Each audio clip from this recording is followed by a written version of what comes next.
We wish to let the voice of Hong Kong is being heard around the world because Hong Kong, it seems to be the new Berlin in the new Cold War. And in such difficult timing, we hope to let the world to know that how Hong Kong people stand in the forefront to confront the largest authoritarian regime in the world.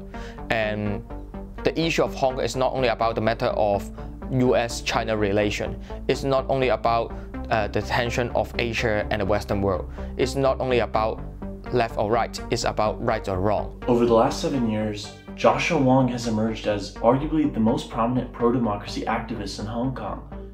And it all started when he was just 15 years old. In 2012, Joshua Wong, who is now a famous, international activist and pro-democracy campaigner, he began his career as a dissident by his work with scholarism. And scholarism was their original cause was the movement against the so-called patriotic education drive.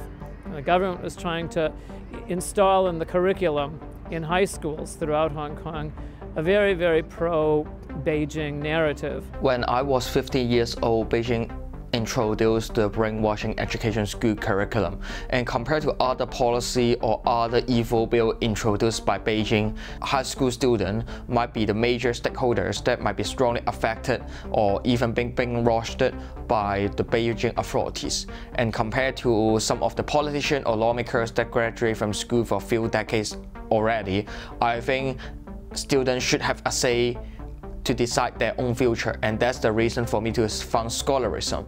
He showed Hong Kong people that it's possible to mobilize a very large amount of people and not just to march.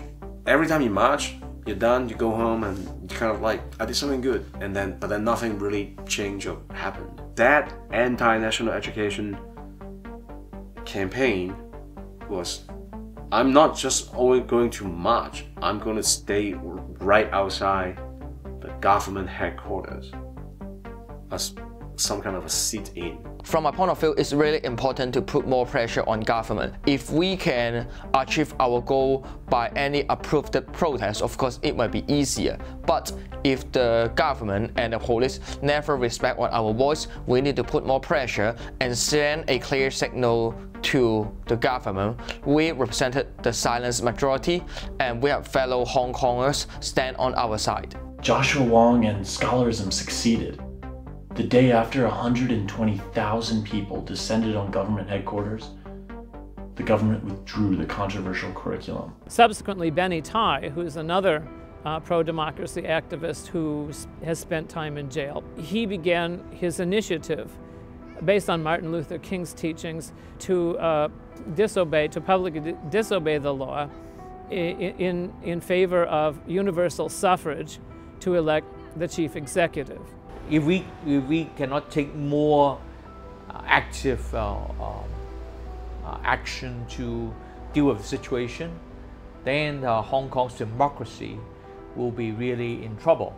So therefore, I, as a very moderate or even conservative Democrat at that time, that I suggest the idea of civil disobedience. So that actually was out of surprise of everyone, that a moderate person like me dared to take that stance. It was originally meant to take place in Central. It was originally called Occupy Central.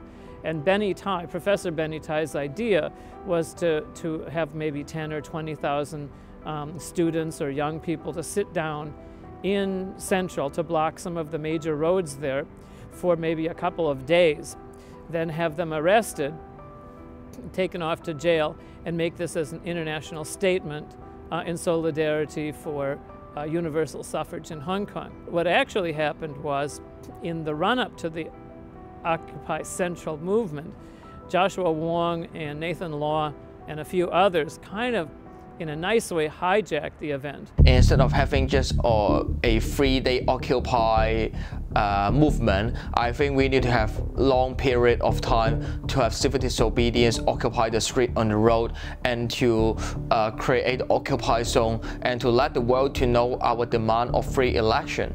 For example, in 2012, with the anti-national education movement, we have occupied the civic square for around 10 days. So how can we imagine to achieve free election by only 3 days occupy action?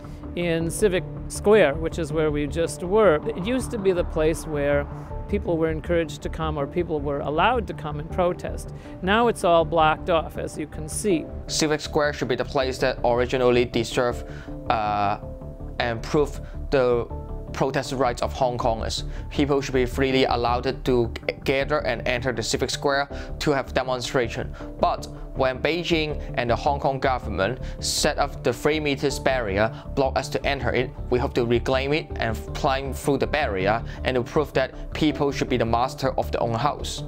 And Joshua Wong really initiated things by climbing over that fence. By that time it had been fenced off, getting arrested, and the police keeping him in detention for over 48 hours was the thing that brought hundreds of thousands of people out on the street, blocking the roads, and that resulted in a tear gas attack on the kids. I remember on 28th of September on 2014, which is Sunday, and we have more than 100,000 Hong Kongers occupy the road to confront 89 tear gas. The protests evolved into the 79-day occupation of a number of sites around Hong Kong, known as the Umbrella Movement. After 79 days, the political system remained unchanged. Even we have enhanced the political awareness of Hong Kongers and also let the world to know that how Hong Kong people choose not to kowtow to Beijing. But it seems that we still can't achieve our goal, and some of us might feel defeated or depressed.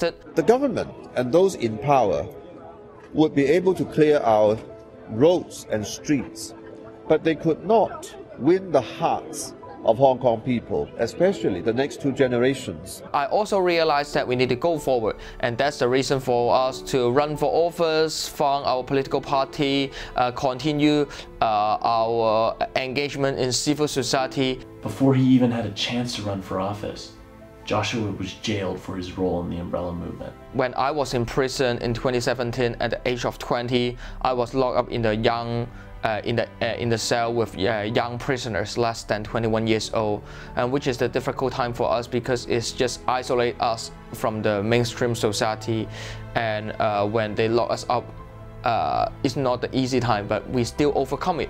I would just say that they can lock up our body, but they can lock up our mind. On July 1st, 2020, the new national security law was imposed on Hong Kong by the Central People's Government. Anyone called on sanction in Hong Kong might be result in jail sentence. But more threatening issue is about the uncertainty to extradite to China, sending to the black jail in Beijing, and also the risk of life sentence and etc.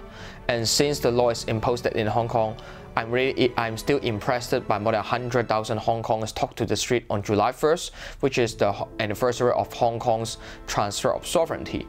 If Beijing broke the promise of Sino-British Joint Declaration, the international treaty registered in the United Nations, they could also broke the promise with other countries that being recognized as the international treaty. And with the expanding influence and the sharp power expansion, the first is Hong Kong, the next is Taiwan, and later on is the rest of the world. No one will deny that Hong Kong's future looks bleak, but Joshua has no plans to leave his home. I think there's no reason for me to give up, especially even under the risk of national security law.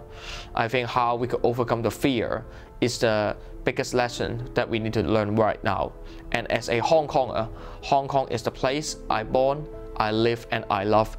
And that's the reason I hope even Hong Kong is not Hong Kong anymore, but with the spirit of Hong Kong people, we still keep on the fight until the day we can elect our own government.